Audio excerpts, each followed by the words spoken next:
Alors, cet homme-là, il est avec nous grâce à une chose, l'amour. Vous savez que combien j'aime ça. Parce qu'il est tourangeau d'origine, et c'est par amour qu'il est arrivé à Istres, qu'il a travaillé, il a été le second de Thierry Marx à Nîmes, qu'il a créé la table de Sébastien à Istres, Oui.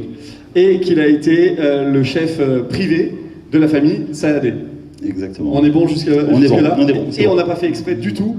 C'est vraiment un hasard total que vous soyez là ce soir. Non mais vraiment, on a une belle rencontre et j'ai dit cet homme-là, il faut qu'on le connaisse. Et puis, il y a eu la Covid et vous avez eu une idée. Oui, il y a eu la Covid. Et vous avez eu une idée. Et j'ai eu une idée. Ah bah ça va, en fait. L'idée est relativement simple et de pouvoir... Alors je suis chef de cuisine, donc j'ai eu la chance de pouvoir construire quelques restaurants. Et l'idée est relativement simple, était de construire un restaurant de façon à pouvoir mélanger les classes sociales, une mixité sociale. Donc j'avais dans mon parcours créé un restaurant dans un lieu plutôt emblématique de Marseille, qui est dans l'ancien café parisien, qui était un restaurant qui était éphémère, qui a duré 6 mois. Et c'est vrai que le lieu m'avait beaucoup marqué par son emplacement, par le lieu, par l'histoire du lieu. Donc l'idée de venir prendre ce lieu qui est donc Place Sadi Carnot pour créer un restaurant qui s'appelle Le République, qui permet aujourd'hui à toutes les personnes qui ont la possibilité de venir manger.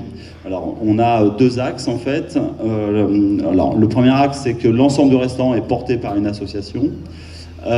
Et en fait, on accueille des personnes qui ont une capacité financière de pouvoir dépenser une 30aine d'euros, une 40aine d'euros, suivant généralement la consommation d'alcool, et d'autres personnes qui viennent par le biais d'associations avec qui nous conventionnons.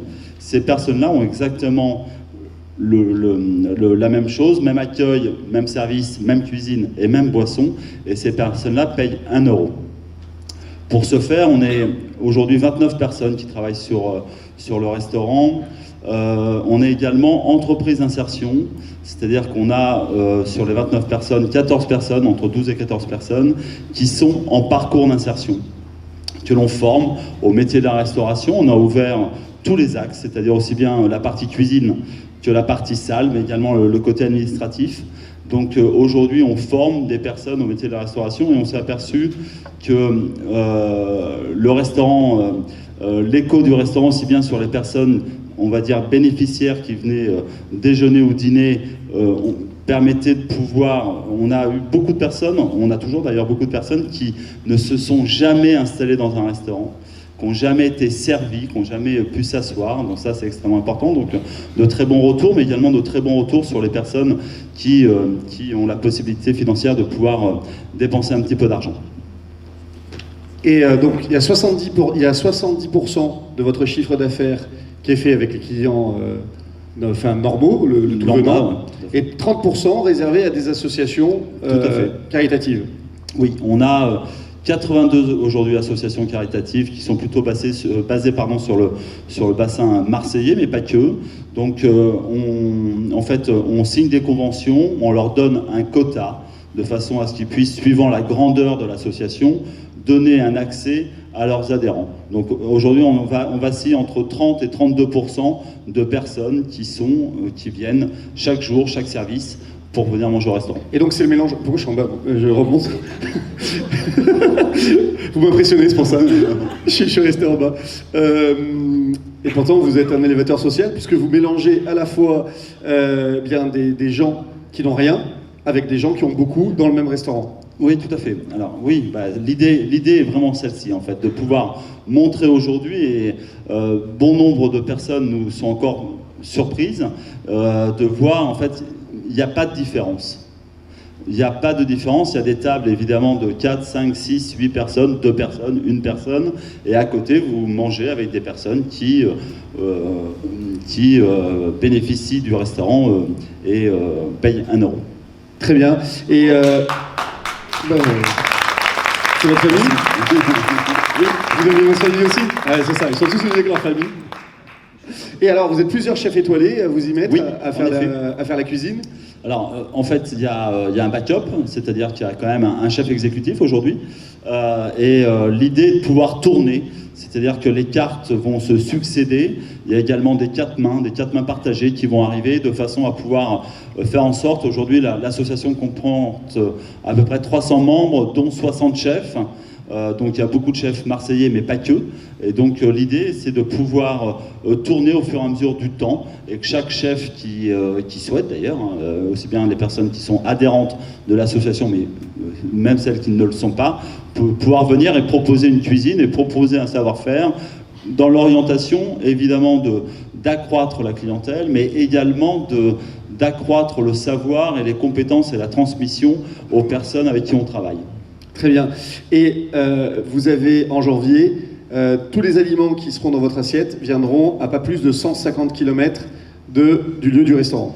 Exactement. Donc on s'aperçoit que le République, entre guillemets, plaît. Donc on accélère différentes choses. On est en train de créer une charte de façon à pouvoir démultiplier. On a quelques demandes assez importantes. Démultiplier et de cadrer. Avant de démultiplier, il faut cadrer. Donc là, on est en train de cadrer et à partir du 15 janvier, on sera 100% à moins de 150 km de Marseille pour le restaurant La République Marseille. Donc cet homme-là, il a du cœur, il est solidaire, mais il a des idées aussi, et il veut créer une école. Parce qu'il y en a marre de la manière dont est enseignée la cuisine.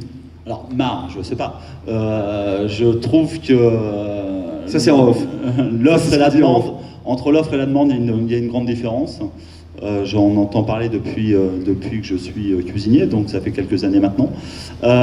Et donc, oui, de créer une école un peu particulière qui va permettre également que tout un chacun puisse y rentrer, mais de façon à pouvoir vraiment se coller à la demande, en fait. Donc on est en train de regarder, de sourcer, avant de faire quoi que ce soit, vraiment un état des lieux, et de regarder sur quel axe on va pouvoir travailler. Donc évidemment, je suis extrêmement bien accompagné pour pouvoir le faire. J'ai beaucoup d'amis chefs qui sont vraiment partie prenante. Donc l'idée est de pouvoir créer une école de l'alimentation, alors sur le monde de la restauration, mais également sur le monde de l'hébergement, de façon à pouvoir montrer en effet qu'il y a des personnes qui n'ont jamais fait ce métier-là, qui rentrent dans ce métier-là et qui peuvent apprendre, grandir et avoir un diplôme ou une certification. C'est votre cas ? Oui, c'est mon cas. Ouais, voilà ce que je pensais. Sébastien Richard, merci beaucoup. Merci beaucoup. Merci beaucoup. Alors restez avec moi, parce que là, il y a...